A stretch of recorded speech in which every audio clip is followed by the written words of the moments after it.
Whenever I'm asked at a lecture whether some food is healthy or not, my reply is, compared to what? For example, are eggs healthy? Compared to some breakfast sausage next to it? Yes. But compared to oatmeal? Not even close. Think of it as having $2,000 in your daily calorie bank. How do you want to spend it? For the same number of calories, you can eat one Big Mac, 50 strawberries, or a half a wheelbarrow full of salad greens. Now, they don't exactly fill the same culinary niche. I mean, if you want a burger, you want a burger, and I don't expect quarts of strawberries to make it onto the dollar menu anytime soon, but it's an illustration of how mountainous a nutrition bang you can get for the same caloric buck. Every time we put something in our mouth, it's a lost opportunity to put something even healthier in our mouth. So what are the best foods to eat and the best foods to avoid? Here's how I like to think of it. This is my traffic light system to help quickly identify some of the healthiest options. Green means go, yellow means caution, and red means stop, and think before you put it into your mouth. Ideally, on a day-to-day basis, green category foods should be maximized, yellow foods minimized, and red category foods avoided. As far as I can figure, the best available balance of evidence suggests the healthiest diet is one that maximizes the intake of fruits, vegetables, legumes, which are beans, split peas, chickpeas, and lentils, whole grains, nuts and seeds, mushrooms, herbs and spices, basically real food that grows out of the ground. These are our healthiest choices. In general, the more whole plant foods and the fewer processed and animal foods, the better. So more green light foods and less yellow and red. Like running red lights in the real world, you may be able to get away with it once in a while, but I wouldn't recommend making a habit out of it. My traffic light model stresses two important concepts. Plant foods tend to be healthier than animal foods, in terms of being packed with protective nutrients and fewer disease-promoting factors. And unprocessed foods tend to be healthier than processed foods. Is that always true? No. Am I saying that all plant foods are better than all animal foods? No. In fact, the worst thing on store shelves has been partially hydrogenated vegetable shortening. It's even got vegetable right in the name.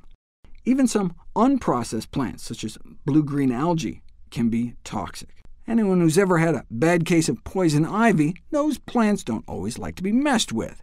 In general, though, choose plant foods over animal foods and unprocessed over processed. What do I mean by processed?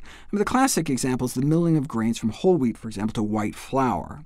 Isn't it ironic that these are then called refined grains, a word that means improved or made more elegant? The elegance was not felt by the millions who died from beriberi in the 19th century, a vitamin B deficiency disease that resulted from polishing rice from brown to white.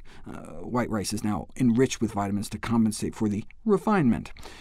A Nobel Prize was awarded for the discovery of the cause of beriberi and its cure, rice bran, the brown part of rice. Beriberi can cause damage to the heart muscle, resulting in sudden death from heart failure.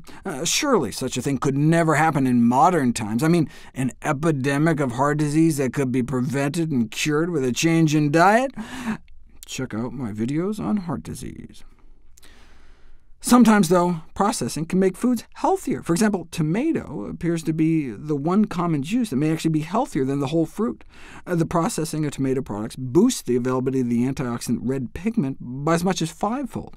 Similarly, the removal of fat from cacao beans to make cocoa powder improves the nutritional profile, since cocoa butter is one of the rare saturated plant fats, along with coconut and palm kernel oils, that may raise cholesterol. So, for the purposes of the traffic light model, I like to think of unprocessed as nothing bad added, nothing good taken away.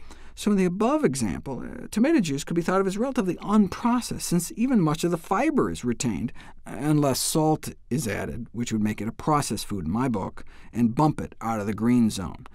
Similarly, I would consider chocolate processed, since they add sugar, but cocoa powder not. The limited role I see for yellow light foods in a healthy diet is to promote the consumption of green light foods. They can be the spoonful of sugar that makes the medicine go down. So if the only way I can get a patient to eat oatmeal in the morning is to make it creamy with almond milk, then tell them to add almond milk. The same could be said for red light foods. If the only way you're going to eat a big salad is to sprinkle it with Bakos, sprinkle away. Bakos are what I refer to as ultra-processed foods, bearing no redeeming nutritional qualities or resemblance to anything that grew out of the ground, and often with added badness. Bakos, for example, have added trans fat, salt, sugar, and even red number 40, a food dye that may cause thousands of thyroid cancers every year. As a red light food, it should ideally be avoided. But if the alternative to your big spinach salad with Bakos is KFC, then it's better to sprinkle. The same goes for real bacon bits. I realize some people have religious or ethical objections to even trivial amounts of animal products. Growing up Jewish next to the largest pig factory west of the Mississippi, I can relate to both sentiments.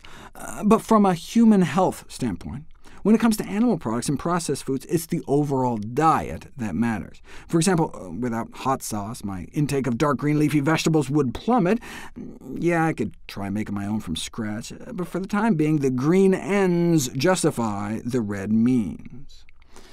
On the same note, it's really the day-to-day stuff that matters most. It really shouldn't matter what we eat on special occasions. Feel free to put edible bacon-flavored candles on your birthday cake. I'm not actually making those up. Though I guess from a food safety point of view, a raw cake batter salmonella infection could leave you in dire straits. In general, it's really your regular routine that determines your long-term health. Our body has a remarkable ability to recover from sporadic insults as long as we're not habitually poking it with a fork. That's why, from a medical standpoint, I don't like the terms vegetarian and vegan, because they're only defined by what you don't eat. When I taught at Cornell, I had vegan students who appeared to be living off of French fries and beer. Vegan, perhaps, but not terribly health-promoting. That's why I prefer the term whole food, plant-based nutrition. In general, the dividing line between health-promoting and disease-promoting foods may be less plant versus animal-sourced foods, and more whole plant foods versus most everything else.